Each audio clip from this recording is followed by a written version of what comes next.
We're still pretty hazy about the Milky Way, even though we're living right inside it.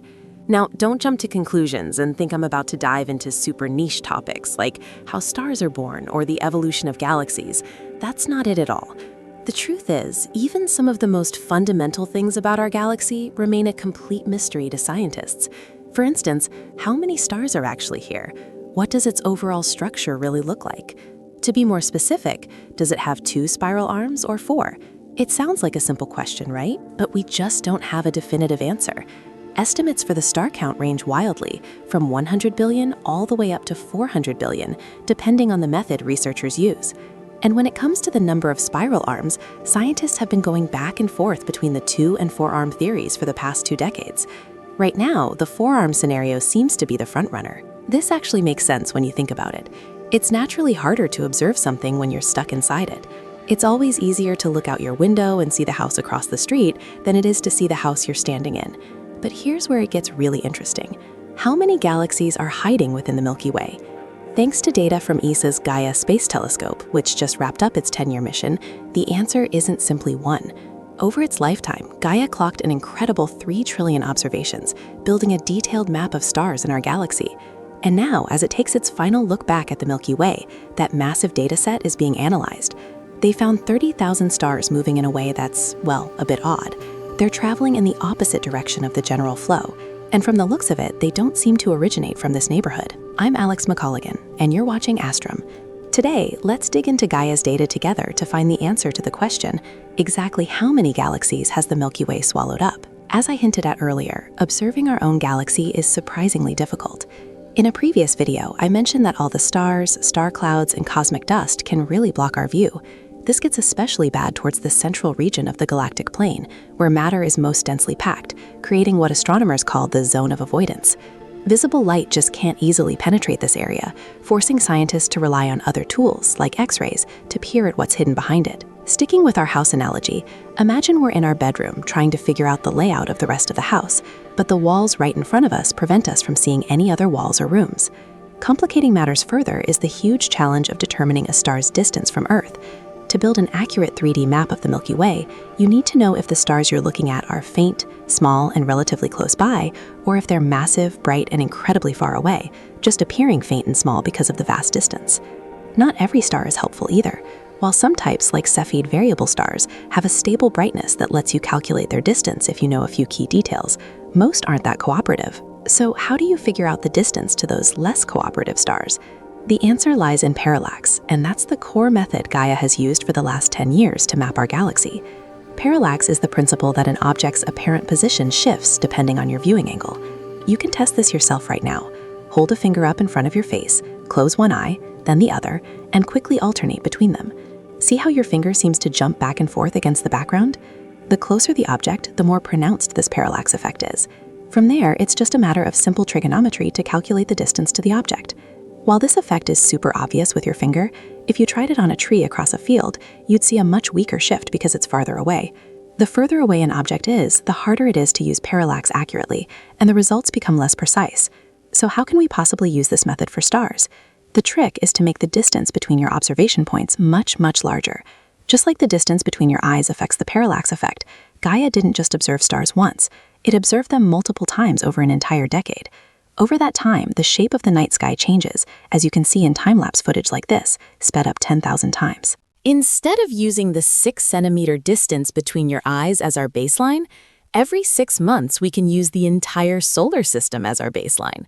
Our Earth travels from one side of the sun to the other, and this creates a measurable parallax effect for every star we see. Take a look at this animation. Notice how the stars appear to trace out tiny little loops? That's not them actually moving, that's us moving. It's the effect of our own orbit around the sun. This can definitely help measure stellar distances, but there's actually an even larger scale we can tap into, the proper motion of the stars themselves. We can kind of ignore those loops in this case because an even bigger baseline is coming into play. Instead of just using our planet's movement from one side of the solar system to the other, we can take advantage of the fact that our entire solar system, along with all the other stars in the galaxy, is also on the move. So we can use that motion as an even larger baseline for determining parallax. The same principle applies. Stars that show significant proper motion against the background of space are closer to us, while those with less proper motion are farther away.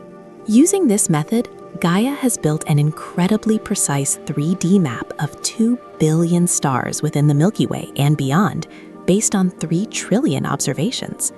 But Gaia wasn't just tracking their movement and distance. ESA's mission for this telescope was also to study the brightness, temperature, mass, and chemical composition of these stars. It's equipped with 2 powerful telescopes that feed light from different directions into a camera with nearly 1 billion pixels, the most accurate camera ever put in space. Its radial velocity spectrometer can measure Doppler shifts, giving us clues about a star's velocity. It also has photometric instruments that reveal spectroscopic information about each star's properties, like its composition and temperature. So even though 2 billion stars is just a drop in the bucket compared to the estimated hundreds of billions thought to reside in the Milky Way, it still allows us to build an incredibly detailed picture of our galaxy over time. And it's that factor of time that lets us see the Milky Way's eating habits.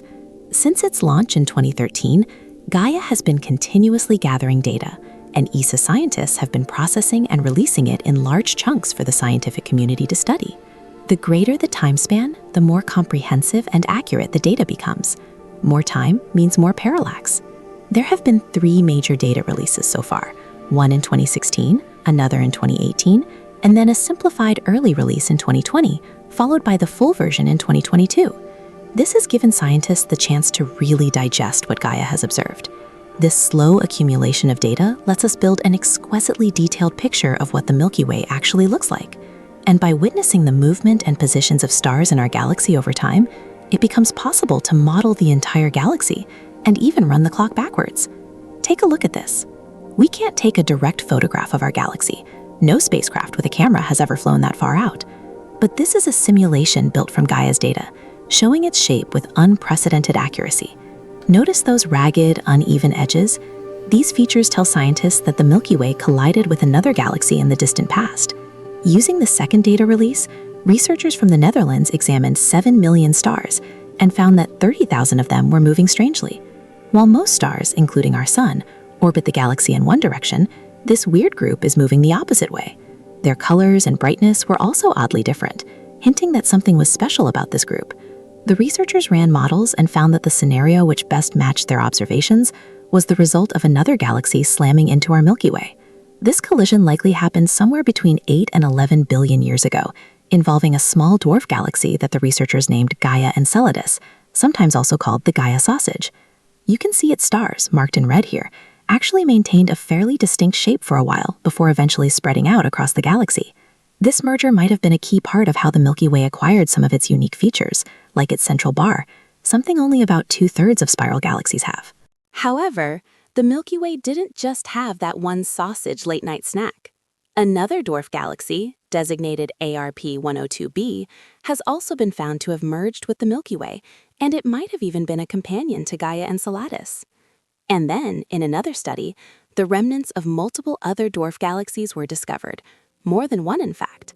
According to this research, our Milky Way may have consumed as many as 6 other galaxies. And these revelations about our galaxy don't stop there. The nearby Sagittarius dwarf galaxy has slammed into the Milky Way 3 times over the past 4 to 5 billion years, and is expected to do so once more. This particular collision might even have been the spark that ignited the formation of our very own sun, which was born right around that time. Eventually, Sagittarius will likely become the 7th galaxy consumed by the Milky Way, with all its stars slowly being torn apart and absorbed into our own. These discoveries are just a handful of the incredible findings made possible by data from the Gaia telescope, which is why it's so bittersweet that Gaia's time has come to an end. The Gaia spacecraft maintained its position at the second Lagrange point using precisely calculated bursts of cold gas propellant, just tens of grams each day. But eventually, that cold gas supply ran out. On January 15th, Gaia made its final observation and began the process of executing a few last calibrations before being permanently decommissioned on March 27, 2025. But its story is far from over. There are still 2 more data releases waiting in the wings. The first of these, the fourth data release, will contain a staggering 500 terabytes of information and is scheduled for release in 2026. It will only cover the first 5.5 years of the Gaia mission, but it will do so in incredible detail. Precise measurements of the oscillating movements of stars could even highlight potential locations of exoplanets and will create the largest catalog of binary star systems ever assembled. It's also important to recognize that the discoveries the sky offers us aren't limited to galactic collisions in the past or present. We can fast-forward the data to model the movement of our local stars millions of years into the future, allowing us to witness incredible patterns like this one. Notice how, although the stars near us initially spread out across the galaxy, they later come back together due to what's believed to be density waves. Seeing this play out helps explain the spiral arm structure of our galaxy. Gaia's data has also sharpened our view of events much closer to home. Gaia has revealed the positions and trajectories of over 150,000 asteroids within our own solar system. And by tracking their movements over time, Gaia was able to show that 352 of them likely have moons, evidenced by a slight wobble in their orbits. This nearly doubles the number of known binary asteroid systems. Gaia has been called a treasure trove, and it's hard to overstate the amount of information contained within these data releases. Gaia has provided us with the largest 3D map ever of quasars across the vast universe, pinpointing 1.3 million of them. The most distant quasar detected has light that began its journey when the universe was a mere 1.5 billion years old. Gaia also found a previously unknown black hole within the Milky Way, with a mass 33 times that of our Sun, located just 2,000 light-years away. A black hole of this type has never been seen in our galaxy before. Most local black holes top out at around 10 solar masses, making this new find a true giant. Many more discoveries await us in Gaia's data. It's no surprise that ESA is already considering plans for a successor, Gaia Near, a space telescope similar to Gaia, but capable of seeing much deeper into the infrared spectrum, piercing through the gas clouds that have obscured Gaia's view. But don't hold your breath for this one. If the project gets the green light, Gaia Near would launch around 2045, creating a perfect time gap between the missions to allow ESA to leverage even more parallax effects. Gaia Near will be able to see just how much further the stars Gaia observed have moved in the meantime. When that launches, Data Release 5 will be the big one, expected at the end of this decade. This release will include everything, the full 10.5 years of the Gaia mission, in the highest imaginable level of detail. It will truly be a treasure chest of information. Just think of the discoveries waiting to be made with that massive amount of raw data to sift through. Who knows what else we'll learn about our galaxy? So while it's sad that Gaia's mission has ended, the sheer volume of data it gathered is incredibly exciting. The Milky Way may be surprisingly hard to figure out, but Gaia's data gives us the best shot we've ever had. Thanks for sticking with me to the end of the video. If you found it interesting or enjoyable, please show your support by hitting that like button and subscribing to the channel. It really motivates us to create more engaging content for you. Thanks a million.